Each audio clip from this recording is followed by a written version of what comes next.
Eu quero, eu quero fazer uma leitura com vocês no Salmo 32. Salmo 32, o versículo 1 ao versículo 5 desse salmo. É o salmo de Davi.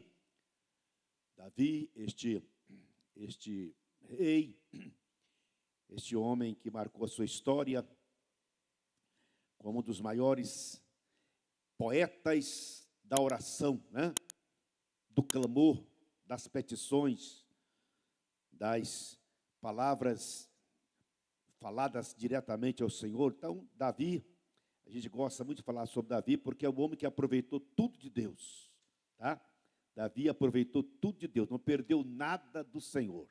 Tudo que podia aproveitar de Deus, ele aproveitou. E ele escreveu vários salmos, né? Salmos proféticos, salmos exortativos, salmos consolativos, salmos edificativos. Enfim, os Salmos é um livro mais lido da Bíblia, mais querido da Bíblia.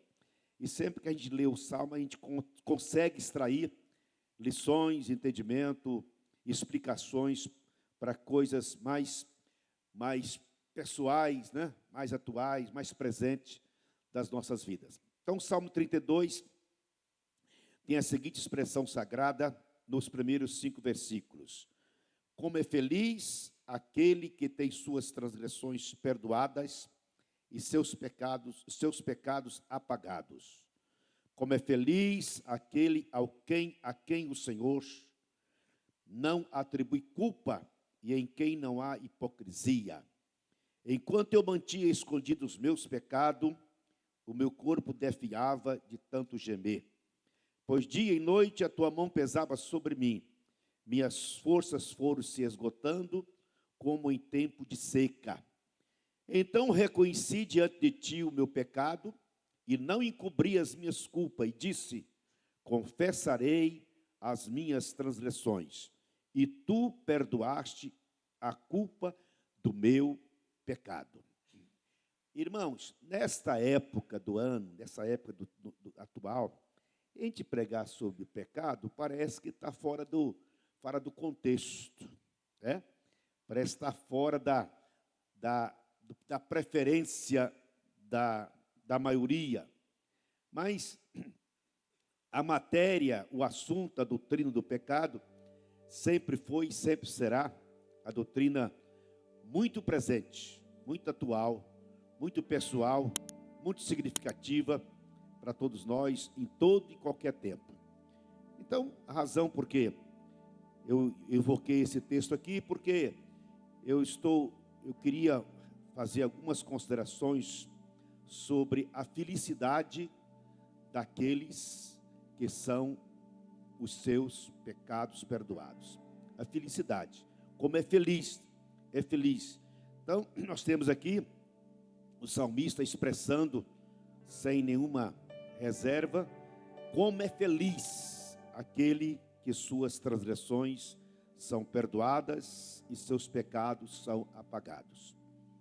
Essa felicidade, ela precisa ser de fato sentida, vivida, experimentada e publicada, não é? Publicada. Nós, ao lermos esse Salmo 32, a gente precisa fazer algumas considerações sobre essa expressão, essa palavrinha, essa doutrina chamada doutrina do pecado. Porque, na verdade, a Bíblia diz bem clara que todos pecaram e destituídos ficaram da glória de Deus. Então, todos os homens, ninguém está imune, ninguém está isento da condenação, do peso, das tragédias, das agonias, das aflições do pecado. No livro de Romanos, no capítulo 2, o escritor, o apóstolo Paulo, escrevendo sobre isto, né? ele fala assim no capítulo 3, versículo 9. Que concluiremos então? Estamos em posição de vantagens? Não. Já demonstramos que tanto judeus quanto gentios estão debaixo do pecado, como está escrito. Aí ele faz aqui um retrato do pecado, um retrato do pecador. Se você quer um retrato do pecado, você faz uma fotografia com base nesse texto aqui, por favor.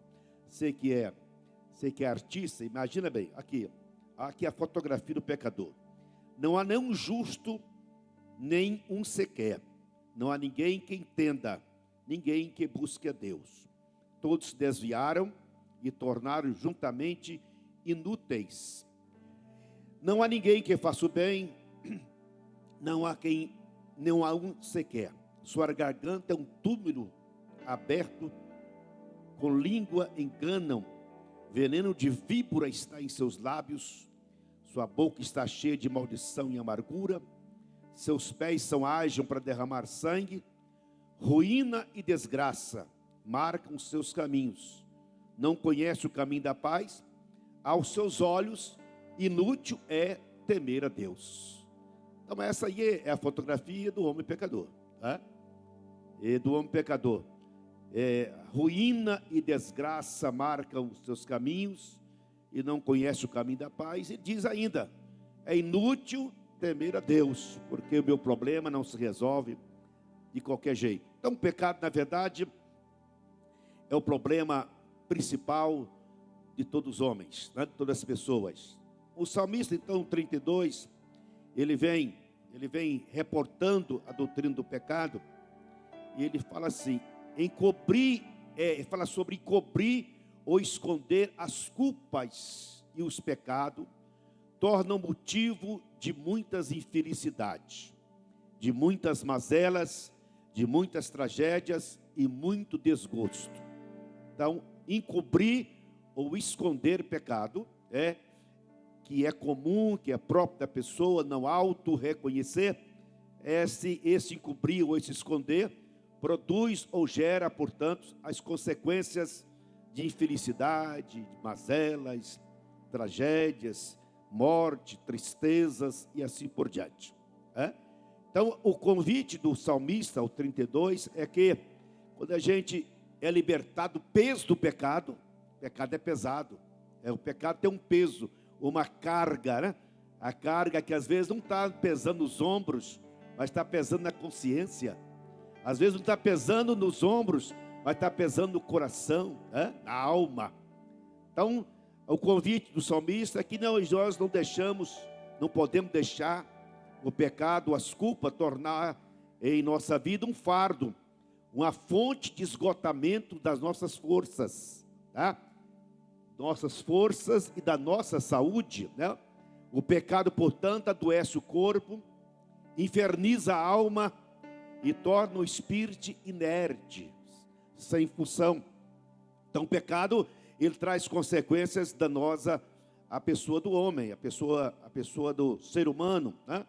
Aí o salmista, ele coloca aqui, no versículo 5, então reconheci diante de ti, reconheci diante de Deus, reconheci a minha culpa, o meu pecado. Então, o pecado não é uma condição da gente estar indicando isso para alguém. O pecado é uma condição da pessoa estar reconhecendo o seu estado, a sua culpa, as suas transgressões, reconhecer diante de Deus, né? Diante de Deus, e não encobrir as suas culpas, né? Essas pessoas, desde a criação dos homens, tem essa tendência, essa prática, essa conveniência. A gente sempre transfere a nossa culpa para terceiro, né? Nós terceirizamos as nossas culpas, né? Terceirizamos nossos erros, às vezes terceirizamos até os nossos pecados, culpamos alguém porque pecamos. Mas a Bíblia recomenda, portanto, a gente ter essa definição: reconheci diante de ti o meu pecado, as minhas transgressões, e confessei, né? A arte de confessar,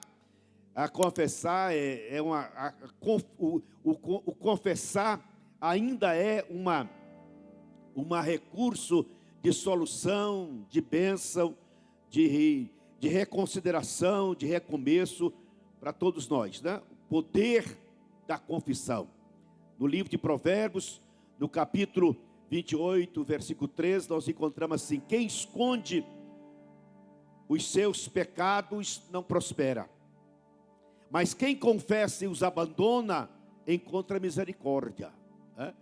Então, é bem claro o texto bíblico, onde fala: quem esconde, ou quem ele cobre os seus pecados, ele não prospera. A prosperidade dele fica contaminada, fica prejudicada.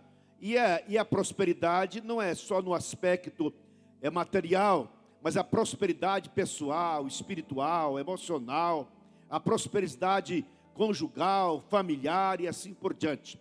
Então, o fato é que os pecados escondidos, os pecados encobertos, ele produz prejuízo, né? Produz prejuízo, né? Produz prejuízo em todas as áreas da vida de uma pessoa, né? Então, nós temos aí essa expressão, essa informação bíblica através do Salmo 32. Do mesmo autor do Salmo 40, o Salmo Davi, no Salmo 49, ele fala que o resgate de uma alma do pecado é um valor muitíssimo caro. Ele diz assim: homem algum pode redimir o seu irmão ou pagar o preço da sua vida, pois o resgate de uma vida não tem preço, não há pagamento que o livre do salário da morte. E o salário da morte, do salário do pecado. E o salário do pecado é a morte, né? Então, se o pecado fosse fácil resolver, né? Se fosse fácil resolver com dinheiro, com poder ou com influência, algumas pessoas podiam resolver esse problema. Às vezes tem dinheiro sobrando e podia resgatar o seu pecado, resgatar a sua vida, através do que tem, do que pode. Mas a Bíblia encara bem clara que é caríssimo esse resgate, e não tem dinheiro que pague, não tem homem que tenha o valor que possa atender à exigência do resgate de uma vida. Agora, esse texto combina muito bem quando no Novo Testamento, quando Pedro fala assim: pois vocês sabem que não foi por meio de coisas perecíveis, como prata ou ouro, que vocês foram redimidos, ou foram resgatados da sua maneira vazia de viver, transmitida pelos seus antepassados, mas pelo precioso sangue de Cristo, como de um cordeiro sem mancha e sem defeito, conhecido antes da fundação do mundo, revelado nesses últimos dias em favor de vocês. Então, a Bíblia traz bem clara a solução do pecado, o preço do pecado, né? Vocês conhecem muito bem, aí a razão da morte de Cristo, o sacrifício de Cristo, derramado o seu sangue, o seu sofrimento, a razão foi uma só: ele veio buscar e perdoar os pecadores, aqueles que queriam aceitá-lo. No canto que eles cantaram aqui, o último canto, fala bem assim: nós fomos atraídos por Deus, atraídos por Deus. Não foi nós que fomos a Deus, foi Deus que nos atraiu para Ele. Na verdade, o pecador não busca ao Senhor, como diz aqui, não busca Deus e pensa que é inútil, não é preciso resolver, que o seu problema não é o pecado, seu problema é outra coisa, é o dinheiro, seu problema é poder e assim por diante. Ele não aceita que o problema dele é o pecado, que desvia ele, que fazia tornar um homem praticante de coisas indevidas, de moralidade, de toda espécie, né, que seja desonesto, que seja um adulto, prostituto e assim por diante. Ele não admite isso, mas a Bíblia recomenda que a razão dele fazer isso é porque o pecado está dominando a sua vontade, o seu desejo. Aí, na verdade, Deus é quem nos atrai. Nós fomos atraídos por Deus, nós fomos alcançados por Deus. Não fomos nós que fomos em busca de Deus, foi Deus que foi em busca de nós, né? Foi Deus que veio ao nosso encontro, não foi nós que fomos ao encontro dele, né? Jesus veio ao encontro de todos nós. E se você vê o texto bíblico do Novo Testamento, a plateia, a multidão, o público que Jesus queria ter na sua frente era pecadores, né? Era pessoas problemáticas, pessoas rejeitadas, pessoas aleijadas, os esbolés, as pessoas que eram abandonadas, as pessoas doentes, as pessoas amarguradas, revoltadas. Foi essas pessoas que Jesus gostava de estar diante deles pregando a sua palavra. Ele tratava diretamente com as pessoas e não ficou pregando para aqueles que pensavam que eram poderosos, eram inteligentes, eram sábios, eram totalmente sadios, que não precisavam de cura, né? Como os fariseus, como os saduceus, como os sacerdotes, como os homens da lei, os escribas. Não foram esses homens que foram alcançados, mas o público preferencial de Jesus sempre foi o público dos pecadores. Aqui, nós então temos nesse texto aqui, com base em Davi, o seguinte sentimento, a seguinte motivação, a seguinte alegria que deve reinar no coração de uma pessoa que tem os seus pecados perdoados. A felicidade de ter as transgressões e os pecados perdoados. Às vezes nós, como crentes, alguém pergunta assim para você: você é feliz? Aí você vacila, você fica fragilizado, você fica em dúvida em responder que você é feliz, né? Porque às vezes a sua resposta de felicidade está fora do contexto da realidade espiritual. Mas a felicidade, a Bíblia, como é feliz aqueles que têm as suas transgressões apagadas, né? Como é feliz, esta felicidade, ela produz alegria de termos o nosso nome escrito no livro da vida, né? Esta felicidade nos dá prazer em meditar na lei do Senhor. E essa felicidade nos dá certeza de uma esperança gloriosa. E essa felicidade me dá contentamento e conforto espiritual. O problema é que às vezes nós não vivemos essa felicidade. O problema é que nós às vezes não valorizamos a beleza, a grandeza, a magnitude desta felicidade de termos as transgressões perdoadas e os nossos pecados apagados. O problema reside aqui. E por que é isso? Porque a gente é muito carnal, né? O cântico falava aí, logo eu, carnal e mortal, né? Logo eu, a gente reside muito a nossa vida naquilo que a gente palpa, que a gente quer viver, aquilo que a gente quer no imediato, né? Às vezes a gente não tem a noção da grandeza, da beleza, da magnitude de que é ter os nossos pecados perdoados. Olha, a gente foi liberto dos fardos de uma consciência carregada. Tá? Eu não sei se você foi assim também, mas quando eu não era crente, eu tinha uma consciência totalmente sem conforto nenhum. Uma consciência carregada, eu me culpava os outros, maldiçoava a vida e assim por diante, não é? A felicidade de ter as transgressões perdoadas, liberta o nosso coração da sujeira e das mazelas que o pecado produz. O pecado produz mazelas, o pecado produz desgraça, o pecado produz morte e assim por diante, tristeza e coisa semelhante, né? Então a felicidade do perdão do pecado liberta nós da escravidão e das garras, das algemas que nos prendiam quando nós éramos pecadores e não tínhamos os nossos pecados perdoados, né? Aí a a maior grandeza é que a felicidade de nós termos as nossas transgressões perdoadas é a nossa liberdade, liberdade com Deus, o nosso acesso em Deus.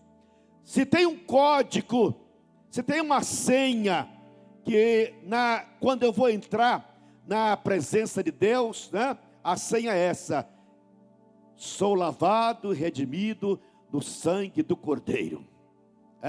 Sou perdoado por Cristo Jesus. A minha culpa e os meus pecados Ele tomou sobre si. Por isso eu tenho total direito, liberdade de acesso à presença do Deus Santo, maravilhoso, eterno e glorioso. Aleluia.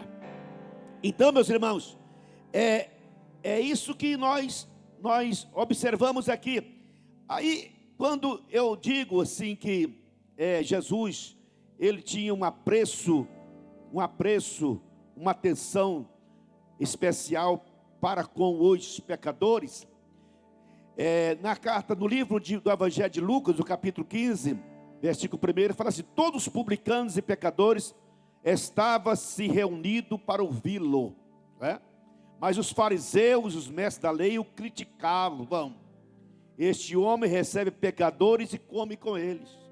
Então, Jesus, o público, portanto, as pessoas que Jesus interessava na sua vida aqui à terra, eram exatamente os pecadores, os homens errados, né? Imagina se Jesus tivesse vindo buscar os homens certos, os homens sábios, os homens poderosos, os homens entendidos, que seria de nós, né? Mas graças a Deus, a graça do Senhor Jesus foi administrada, foi trazida para as pessoas que nunca pensavam que pudesse ser escolhido. Aí você que é crente há 20, há 30 anos, você pergunta para você mesmo: mas por que eu sou crente? Porque meu pai era crente? Não. Porque eu sou filho de um pastor, eu sou crente, né? Porque meu amigo é crente, a minha mãe é crente? Não. Se você é crente, salvo em Jesus, porque você foi escolhido, tá? Você foi chamado. Quis Jesus te salvar, tá? Quis Jesus te salvar. Então não foi você que quis ser salvo, foi Jesus que quis te salvar. E esse querer te salvar é a grande misericórdia, o grande amor de Deus, que eu não posso entender, eu não posso explicar, eu só posso viver, louvar, engrandecer e experimentar cada dia mais, conhecer cada dia mais esse amor que excede todo o meu entendimento, né? Mas eu fui escolhido, você foi escolhido. Essa escolha que Deus teve para você, aí você: não, eu sou fruto da oração do meu pai, eu sou fruto da oração do meu avô. De fato, nós também temos o nosso comprometimento com Deus, através de alguém que intercedeu por nós, alguém que intercedeu por nós, eu sou fruto da intercessão de algumas pessoas que intercediam por mim. Aí Deus, ouvindo a intercessão de alguém, e por amor, por respeito, por atendimento àquela oração, Ele cumpriu a vontade daquela oração na vida de alguém, na vida minha, na vida sua. Mas aquele que não tinha mãe que intercedesse por ele, aquele que não tinha pai, não tinha avô, não tinha amigo que era crente nem orasse por ele, de repente ele encontra Jesus. Então, esse encontrar com Jesus, sem ninguém interceder, ninguém pedir por ele, é que é exatamente aí esta palavra, essa doutrina, esse ensino, que o Evangelho, Jesus veio buscar e salvar aqueles que se haviam perdido. Veio salvar, veio buscar. Aí, meus irmãos, nós temos, portanto, aí, no capítulo 15 de Lucas, nós temos o capítulo da efeitos da salvação, efeito do perdão do pecado, efeito da transgressão apagada. Nós temos neste texto aqui, do capítulo 15 de Lucas, nós temos 3 parábolas, tá? As 3 parábolas. Parábola da ovelha perdida, a parábola do filho perdido e a parábola da dracma perdida, da moeda perdida. Então, essa parábola tem muito a ver com a gente, tem muito a ver comigo e tem muito a ver com você. A primeira informação, a primeira colocação que eu faço com vocês é essa aqui, em referência ao capítulo 15 de Lucas. Olha aqui. Ah, se nós nos alegrássemos mais pelo perdão dos nossos pecados, tanto quanto o Senhor alegra por nos ter perdoado. Ah, se nós nos alegrássemos mais, tanto quanto o Senhor Jesus se alegra por ter nos perdoado, né? Aí, você imagina que a alegria de Jesus por ter perdoado, né? E essa alegria do Senhor Jesus, essa alegria diz que ela contaminou o céu, alterou o céu, foi motivo de festa do céu, foi motivo de convidar os anjos e celebrar a vida de um pecador que foi salvo. A pergunta é, por que nós, como salvos, não alegramos tanto quanto Jesus alegra por nos ter salvado? Tá certo? Por que nós, às vezes, queremos buscar alegria em tantas outras coisas e não nos alegramos por essa que é a mais principal, a mais objetiva, a mais rica, a mais maravilhosa de todas as alegrias que uma pessoa humana pode sentir? A pessoa está perdoada, está com a sua culpa livre, com suas transgressões apagadas, e isso produz alegria no céu, e essa alegria eu tenho que senti-la, eu tenho que vivenciá-la, eu tenho que experimentá-la, eu tenho que publicá-la com a mesma intenção que o céu se alegra. Aí eu concluo o seguinte: crente não tem direito de ficar triste, sabe? Pastor, como que não? Se eu souber o que eu passei hoje, pastor, como que não entristece?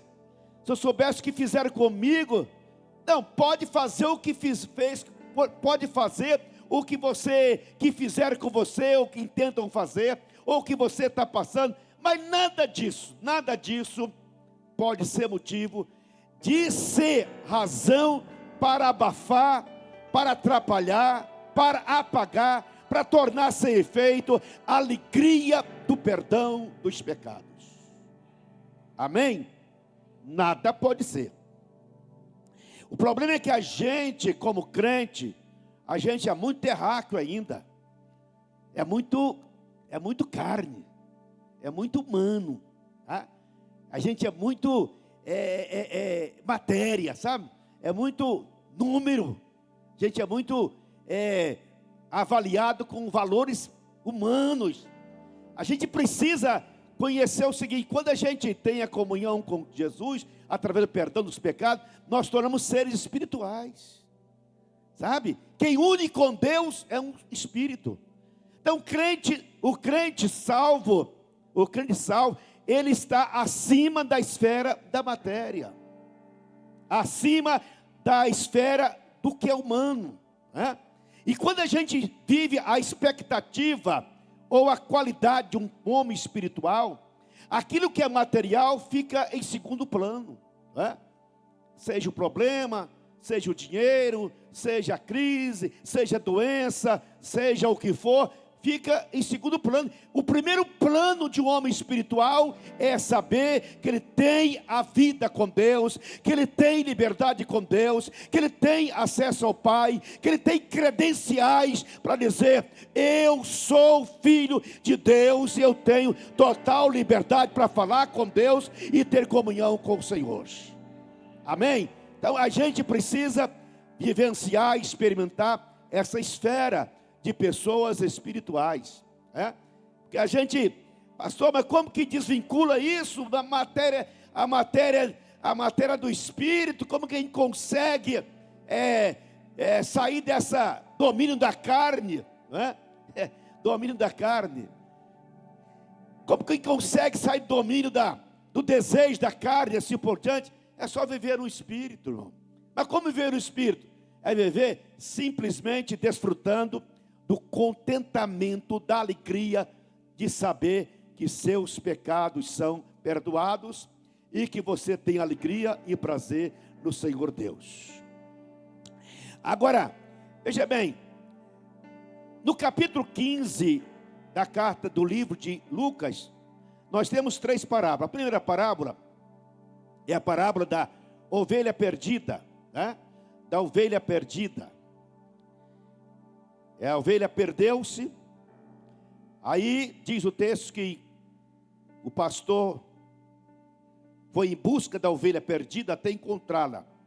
Encontrando-a, coloca alegremente nos ombros e vai para casa. Ao chegar, reúne seus amigos e vizinhos e diz: alegre-se comigo, pois encontrei a minha ovelha perdida. Essa pessoa, esse pastor aqui é Jesus. Esse pastor aqui, pastor das ovelhas, é Jesus. Então o texto está falando que Jesus diz: alegra comigo. Alegre comigo. Ou seja, o convite é para nós celebrarmos a vida de alguém, de uma pessoa que Jesus trouxe de volta, que Jesus acolheu, que Ele buscou, né? A ovelha perdida. Aí diz assim: eu digo que da mesma forma haverá mais alegria no céu por um pecador que se arrepende do que por 99 pessoas justas que não precisam arrepender-se. Haverá mais alegria no céu. Então, meus irmãos, a ideia é essa.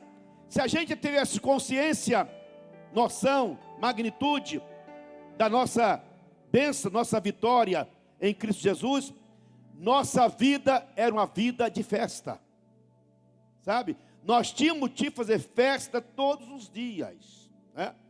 Todos os dias que reunimos, nós temos festa para celebrar, né? Celebrar o quê? A minha bênção, a minha vitória, a minha salvação, a minha redenção, né?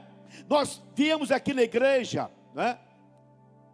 Nós viemos aqui para ser edificados, ser consolados, sermos exortados e assim por diante, encontrar com os irmãos, buscar a Deus. Mas a principal razão porque viemos aqui, sabe o que é? Dizer: Deus, muito obrigado, porque eu estava perdido e fui achado, estava morto e revivi, estava condenado e fui liberto, eu era escravo e estou totalmente liberto para te servir e dar glória ao teu nome.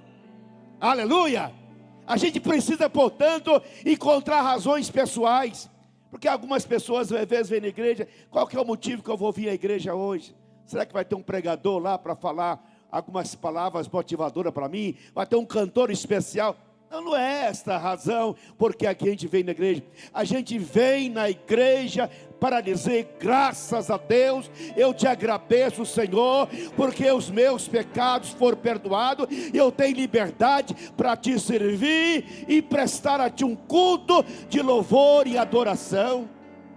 Aleluia! A missão de Jesus é buscar os pecadores perdidos. A missão de Jesus é restituir as perdas dos bens espirituais que porventura nós temos perdido. A dracma perdida são valores espirituais que nós perdemos, e a vontade de Jesus nesse processo é restituir aquilo que nós perdemos, né? Nós perdemos.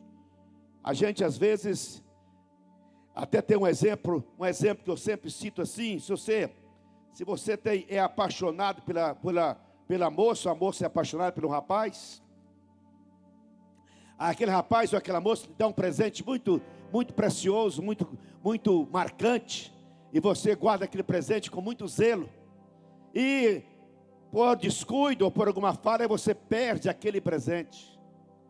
Aí você, ao perder aquele presente da pessoa que você é apaixonado, é apaixonada, né?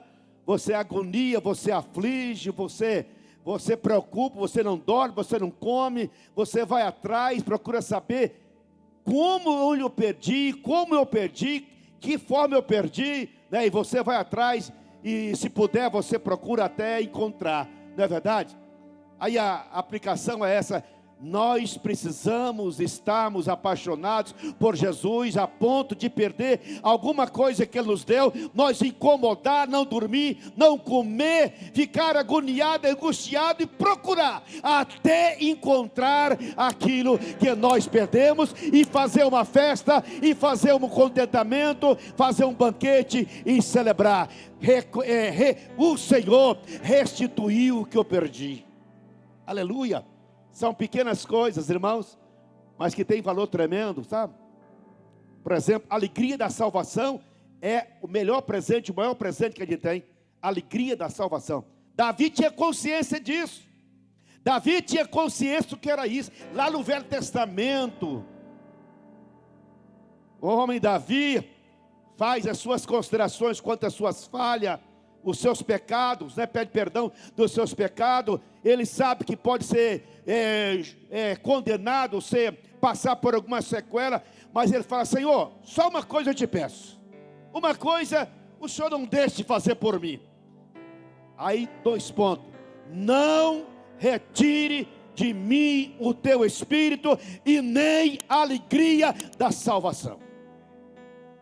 Nem a alegria da salvação. Meu irmão, a maior riqueza que eu e você tem é a alegria de ser salvo. É nessa alegria que eu tenho inspiração para viver. É nessa alegria que eu encontro força para amanhecer todo dia e pronto a continuar a vida. É essa alegria que me faz confiar mais, que me leva a orar, que faz eu buscar mais Deus na sua palavra. A alegria da salvação é que supera as minhas tragédias, as minhas mazelas, as minhas dificuldades, as minhas lutas e assim por diante. A alegria da salvação é superior a tudo que é circunstância, a tudo que é humano, a tudo que é de ordem terra e carnal, tá? A alegria da salvação vai além de tudo isso. É exatamente isso que a Bíblia propõe para nós. Nesse mesmo capítulo 15, nós encontramos, portanto, o filho pródigo, né? O filho pródigo, esse filho pródigo, a história dele é maravilhosa, tem vários fatos para ser considerado o filho pródigo, mas o filho pródigo, ele reflete uma coisa: ele havia perdido a satisfação, a alegria da salvação do pai. O problema do filho pródigo foi que perdeu a alegria de ser salvo. Ele perdeu o sentido, a motivação, os efeitos da alegria da salvação.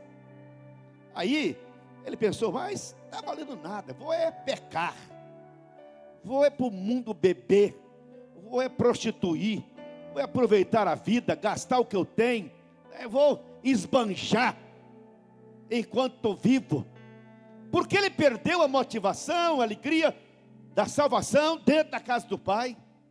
Aí o que aconteceu? Aquele filho foi embora mesmo, pegou a sua herança antecipadamente. O pai entregou para ele, ele foi esbanjar conforme ele entendia. Ele queria romper com aquilo que era regra, romper com aquilo que é normal, romper com aquilo que aquilo que é instituído, né? É romper com a igreja, romper com os irmãos, romper com a fé, romper com Jesus, romper com o culto e romper com a vida espiritual. Aí vai, gasta tudo que tem, aí percebe que o que ele queria, na verdade, o dinheiro não comprava. Aí ele percebeu o desgaste, o prejuízo, a loucura que ele fez. Aí ele propõe, ele caindo em si, diz que ele retornou para a casa do pai, e o pai o recebeu de volta, e esse filho foi atendido, e o pai fala bem assim, disse o pai: meu filho, você sempre está comigo, e tudo que tem é seu. Essa expressão, o pai disse para aquele filho mais velho, que apesar de continuar na casa do pai, ele não sabia o que tinha do pai. Sabe, irmão? Tem crente que é crente, mas não sabe o que tem como crente.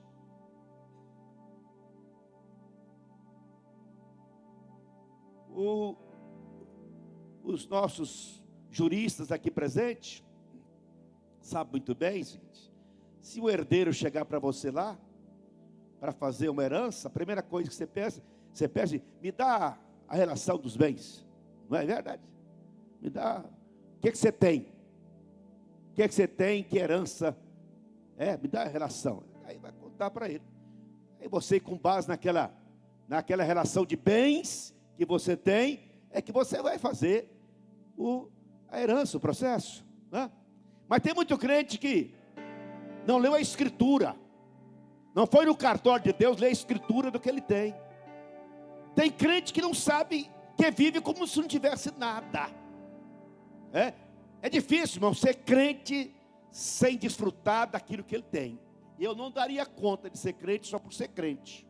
Crente na marra, vindo da igreja forçadamente, para atender formalismo, para atender religião, eu não daria conta.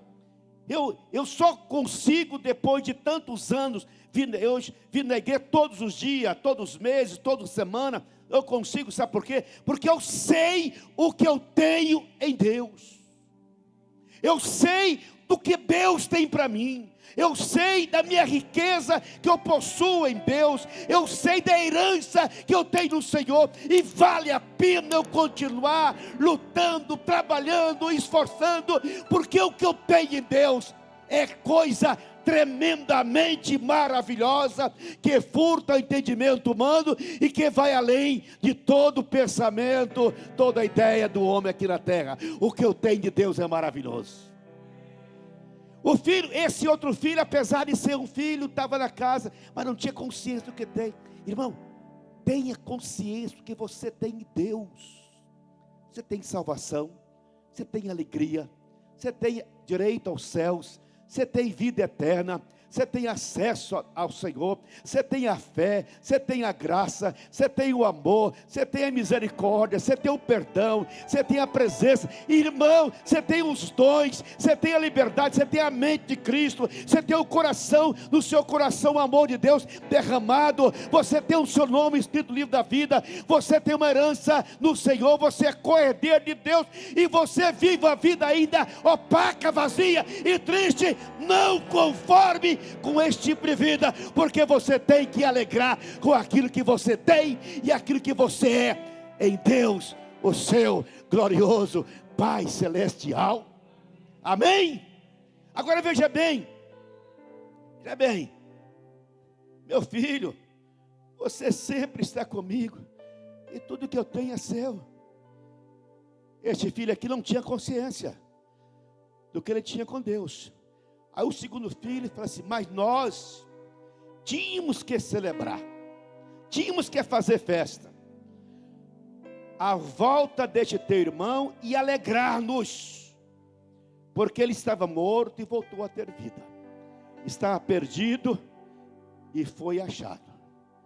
Mais uma vez aqui está a demonstração clara da misericórdia, do amor de Deus, do prazer de Deus em restaurar o homem, em salvar o homem.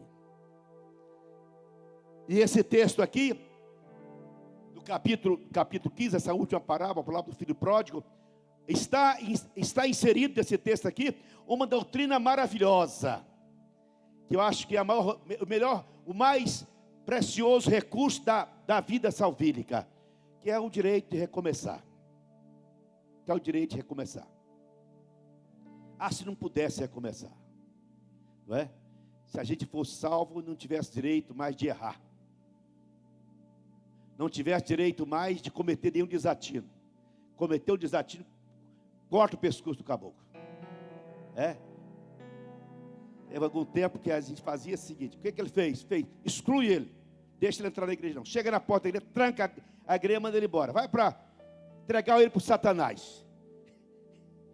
Entrega ele para o Satanás, cuidar dele, salvar a alma dele, deixa o Satanás acabar com o corpo dele. vamos cortar o pescoço. Aí você chegava, portanto, se fosse assim, a pessoa cometia algum erro, cometia alguma falha. E a falha era assim: se você fizesse alguma coisa que pudesse contrariar a doutrina da igreja, os padrões da igreja, infelizmente, vão dessa prática há muitos pais que não têm os filhos mais na igreja. Muitos pais que não tiveram a misericórdia que Deus tem com seus filhos porque erraram. Meu irmão, minha irmã, o problema do errar faz parte do ser humano. O problema do pecar faz parte do ser humano. O problema do ter que recomeçar faz parte do ser humano. E Jesus é bem claro. Ele fala bem assim. Ele diz assim, ele fala para nós assim: olha, se afirmamos que estamos sem pecado, enganamos a nós mesmos. E a verdade não está em nós. Mas se confessarmos nossos pecados, Ele é fiel e justo para perdoar os nossos pecados e nos purificar de toda injustiça. Então, meus irmãos, se nós pecarmos, diz a Bíblia, se nós pecarmos, nós temos um advogado. O advogado, nosso defensor no céu, que é Jesus. E esse defensor, esse advogado no céu, ele pega a sua causa outra vez, sabe? A sua causa ele pega outra vez e leva para o pai e diz: pai, este meu filho, eu o salvei, mas ele falhou, ele pecou, ele errou, ele tem culpa no cartório, mas Jesus, o Senhor, ele está arrependido e quer recomeçar de novo. Se isso não for hipocrisia, se isso for verdade, você tem a bênção de Deus para recomeçar tudo de novo. E tudo que você perdeu, você recebe de volta do mesmo tanto, do mesmo jeito, do mesmo prazer, da mesma proporção que você havia perdido. E isto é a grande misericórdia do Senhor para nós. Aleluia! Glória a Jesus. Então, esse texto do capítulo 15 reporta para nós esta satisfação, essa alegria, né, que a gente tem que ter na proporção que os céus têm por nós.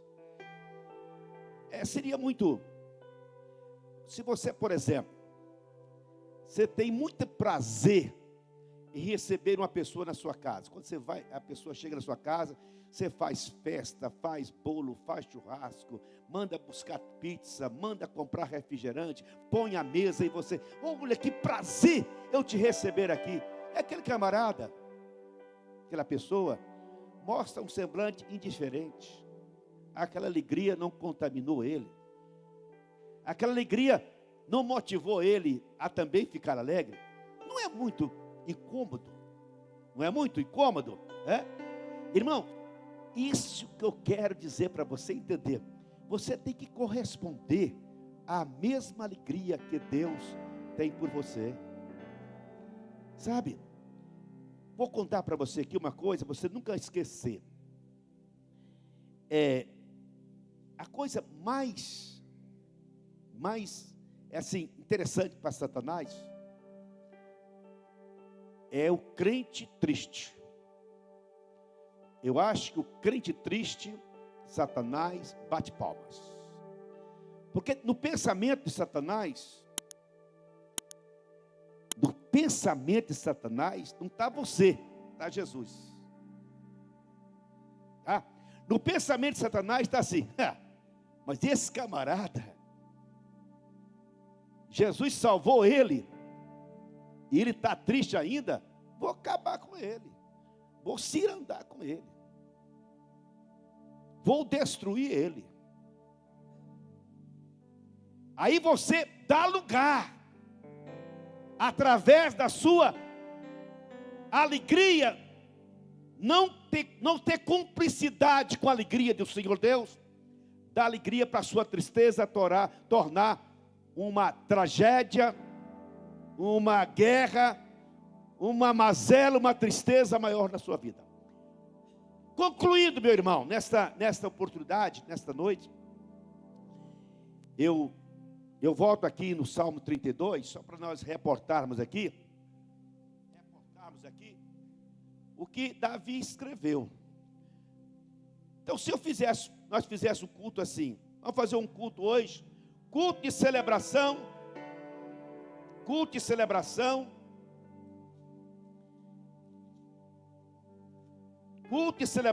das transgressões perdoadas. Aí você fala, não tem sentido não. Se fosse o culto da prosperidade do carro zero, aí eu ia. Fosse o culto da porta aberta de R$1 milhão, aí eu ia. Mas culto da celebração do perdão de pecado, não estou muito interessado nisso não. O problema é o seguinte, é que nós não interessamos, porque nós não temos a magnitude do que é isto. Aí, o salmista Davi, ele fala assim: enquanto eu mantinha escondidas os meus pecados, meu corpo definhava de tanto gemer. Deixa eu falar para você aqui, não existe um pecador que não sente os efeitos do pecado da sua vida, tá? Não tem ninguém. Não tem um homem na terra, pecador, que não sente a dor, a consequência do pecado da sua vida. Pode beber cachaça, pode fumar cocaína, chupar cocaína, fumar maconha e usar todo tipo de remédio que puder para aliviar a dor que continua lá. Não tem. E interessante, quanto mais o homem evolui, mais o pecado também evolui, tá? Evolui com ele. Aí, imagina bem, um homem casado que tem 3, 4 mulheres. Você acha que ele é feliz por causa disso? Ele paga um preço da consciência pesada, muito grande, para suportar esse tipo de coisa, né? E para aliviar as dores aí que tem. Eu sempre falo assim, isso não existe cachaça. Cachaça, pinga, droga, essas coisas alivia a tragédia de muita gente. Sai de si, fica tonto e só vai lembrar da consequência no outro dia. A Bíblia é bem clara assim, que o mundo, lá como aquele casamento da Canaã, o mundo é assim. A princípio, o diabo dá uma coisa boa, dá um uísque de qualidade. Depois ele dá uma pinga 51, depois dá uma 29 para você e o caboclo fica satisfeito do mesmo jeito, tá? Vai só piorando, é desgraça sobre desgraça, mazela sobre mazela assim por diante. Aí, o que o salmista está dizendo é o seguinte: como que eu não posso celebrar? Irmão, preste bem atenção. Eu não quero enumerar ninguém aqui, não quero chamar ninguém aqui para atenção, mas imagina você se você não fosse perdoado dos seus pecados. Você imaginou você que você seria? Você nem vivo estava, cara. Você nem vivo. Se você estivesse vivo, você estava numa complicação, numa mazela, numa sujeira, num problema, numa crise tremenda. Mas você levanta a mão para o céu e fala: graças a Deus que Jesus me encontrou. Eu fui liberto.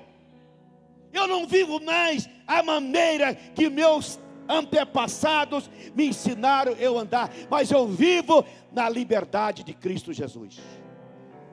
Aí eu quero encerrar essa minha colocação com vocês, dizendo o seguinte: no livro de Colossenses, capítulo 2, versículo 13 em diante, fala assim: quando vocês estavam mortos em pecado e na incircuncisão da carne, Deus os vivificou com Cristo e nos perdoou todas as transgressões e cancelou o escrito da dívida que consistia em ordenança que nos era contrária.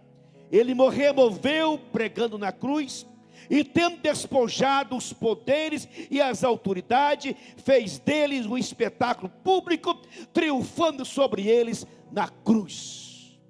Amém? Preste atenção.